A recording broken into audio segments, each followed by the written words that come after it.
First Lady Luis Araneta Marcos will undertake a state visit to Cambodia from the 7th to the 9th of September. The President and the First Lady will be received by Senate President Hun Sen on behalf of His Majesty. The state visit reciprocates the official visit to the Philippines of Prime Minister Hun Manet in February 2025 and will be the first state visit to Cambodia in almost 9 years. Upon his arrival, the President will meet the Filipino community in Cambodia, most of whom are professionals in the education and service sectors, and honor their contributions to Philippine and Cambodian society. The President will then meet with Senate President Hun Sen and Prime Minister Hun Manet.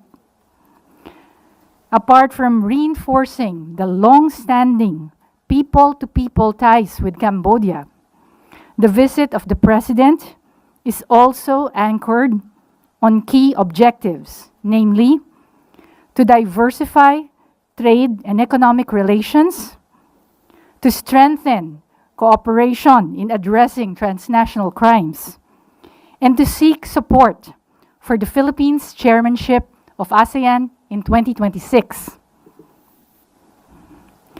During the visit, the President will also hold a roundtable meeting with Filipino and Cambodian business leaders to further strengthen trade and investment relations between our countries.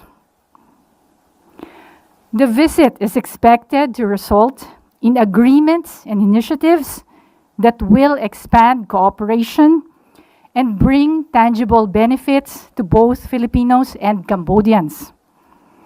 It will further affirm the Philippines' dedication to advancing its bilateral interests and connectivity with Cambodia. Thank you. The floor is now open to questions. First question, Maricel Halili, TV5. Good morning, ma'am. Ma'am, may we know what particular agreements do we expect to be signed and how many agreements? There are agreements on combating transnational crimes, higher education, and air services. So, 3 agreements. So far, 3 po, no? And may we know kung sino-sino po yung kasama sa delegasyon ng Pangulo? The President will be joined by the following cabinet officials: Secretary of Foreign Affairs, Maria Teresa Lazaro; Secretary of Agriculture, Francisco Chu Laurel Jr.; Secretary of Trade and Industry, Maria Cristina Aldeguer Roque; Secretary of Migrant Workers, Hans Leo Kakdak; Commission on Higher Education, Chairperson Shirley Agrupis, and of course, PCO Acting Secretary Dave Gomez. Next question, Job Manahan, ABS-CBN.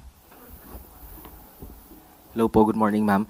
Ma'am, gaano ka-important itong state visit na ito given na this is the first time in 9 years? Well, very important. Nabanggit ko nga kanina ang 3 key objectives ng state visit na ito. Una is to expand economic cooperation, meaning bilateral and intra-ASEAN trade. Second is yung strengthening cooperation in addressing transnational crimes at kasama dyan ang human trafficking. And finally, we want to seek support for the Philippines chairmanship of ASEAN in 2026. Just a follow-up, yung mga issues po ba on scam hub sa Cambodia and at the same time yung state po ng ilang Filipinos there na sabihin natin siguro wala pang mga legal or hindi sila doon nagtatrabaho legally, madidiscuss din po ba ito? Yes. Dahil importante yan sa Pilipinas, we expect those issues to be discussed during the President's bilateral meetings. Next question, Let Narciso, DZRH. Good morning, ma'am. Mayroon pong business meeting si Pangulong Marcos sa mga business leader doon. Ano naman po yung mga inaasahang investments? Well, we're hoping kasi na makapag-export tayo ng more Filipino products. We're looking at food, beverages, pharmaceutical products. We're also looking at franchising, yung mga Filipino franchises doon. And we hope to have more Cambodian tourists coming to the Philippines and more Filipino tourists going to Cambodia. Next question, Ivy Reyes, Billionario. Hi, ma'am. Just a follow-up. What specific developments are we looking at when it comes to intra-ASEAN trade? Well, in general lang kasi, we just want to see more Filipino products in our fellow ASEAN countries, that is really important. And also, we're looking at possible investments, Philippine companies investing in Cambodia, but I cannot share the details at the moment. Next question, Christian Yosores, DZMM Teleradyo. Good morning, ma'am. You mentioned po na isa rin sa inaasahang agreements yung combating against transnational crimes, and last year po naging center ng balita yung mga Pinay na for surrogacy, no? Kasama po kayo sa mapag-uusapan at ano yung posible pong specific na mapagkakasunduan ng Cambodia and Philippines tungkol po doon? I cannot share the details of the agreement at the moment, but yes, we can discuss.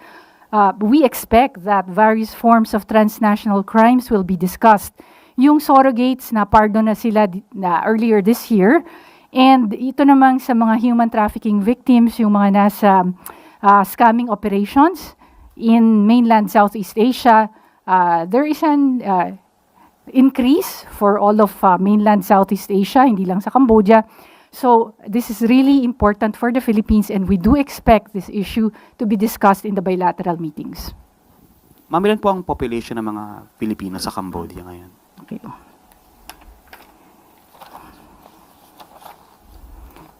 We have